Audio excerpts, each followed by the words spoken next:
गुरु भक्ति योग।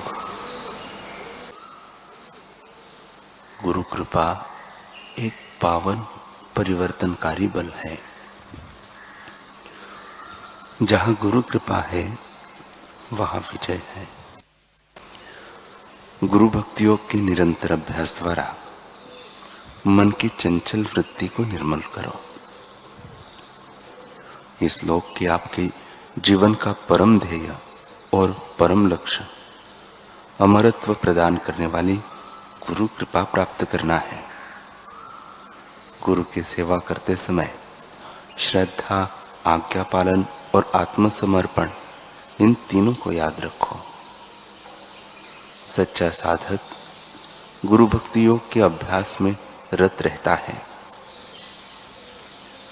एक भी क्षण गवाओ नहीं। जीवन थोड़ा है, समय जल्दी से सरकता जाता है।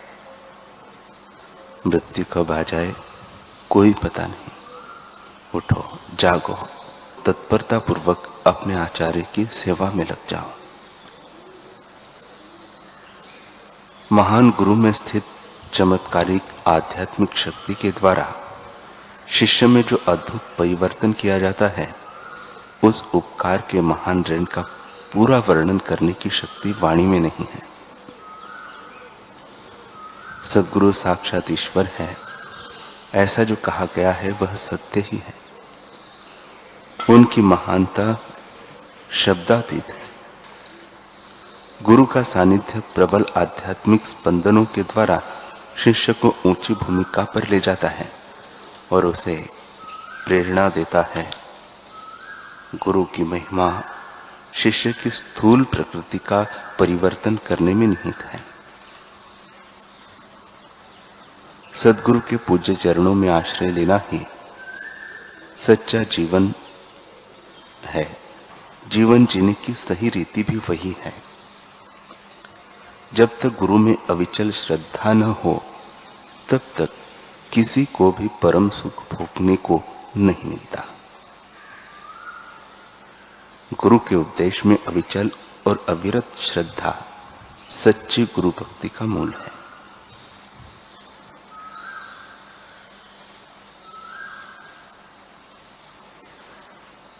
कल हमने सुना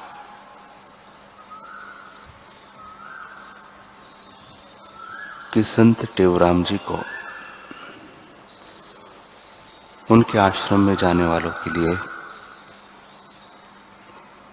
निंदकों ने दंड की घोषणा की। फिर भी उनका पैतरा जब नहीं चला, जिन भक्तों की श्रद्धा कृष्ण भक्त मीरा और भक्त प्रहलाद जैसे थे, उन्होंने अपने सद्गुरु के आश्रम में जाना नहीं छोड़ा। उन दुर्बुद्धियों ने फिर से एक प्रस्ताव पास किया कि नगर में मरने वाले पशुओं को लाकर साईं टेवराम के आश्रम के आसपास डाल दिया जाए। नगर पालिका के लोग मरे हुए ढोरों को वहां फेंक जाते। कितना अत्याचार! किंतु सहनशीलता के मूर्तिमंत रूप साईं टेवराम गड्ढे खोदकर नमक डालकर उन पशुओं को गाड़ देते। इनमें उनके शिष्य भी उन्हें सहाय करते हैं। साईं टेवराम अपने आश्रम में ही अनाज उगाते थे। जब कुप्रचारकों ने देखा कि हमारा यह दाव भी विफल हो जा रहा है, तो उन्होंने एक नया फरमान जारी किया कि कोई भी दुकानदार साईं टेवराम के आश्रम की कोई भी वस्तु न खरीदे। जो खरीदेगा उस पर जुर्माना किया जाएगा। जब इतने से भी साईं टेवराम की समता सहनशीलता में कोई फर्क नहीं आया एवं उनके साधकों की श्रद्धा यथावत देखी, तो उन नराधमों ने आश्रम जिस कुएं के जल का उपयोग करता था उसमें केरोसिन यानी मिट्टी का तेल डाल दिया। क्या नीचता की पराकाष्ठा नहीं है, कितना घोर अन्याय। लेकिन साईं टेवराम भी पक्के थे। संत महापुरुष कच्ची मिट्टी के थोड़े ही होते हैं। भगवान की छाती पर खेलने की उनकी ताकत होती है। कई बार भगवान अपने प्रण को त्याग कर भी भक्तों की, संतों की बात रख लेते हैं। जैसे भीष्म पितामह के संकल्प को पूरा करने के लिए भगवान ने अपने हथियार न उठाने के प्रण को छोड़ दिया था।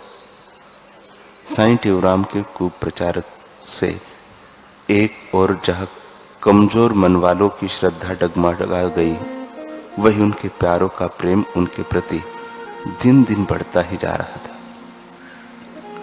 साईं टेवराम अपने आश्रम में एक चबूतरे पर बैठकर सत्संग करते थे। उनके पास अन्य साधु संत भी आते थे, अतः वह चबूतरा छोटा पड़ता था। यह सोचकर उनके भक्तों ने उस चबूतरे को बड़ा बनवा दिया। बड़े चबूतरे को देखकर उनके विरोधी ईर्ष्या से जल उठे एवं वहां के तहसीलदार को बुला लाए।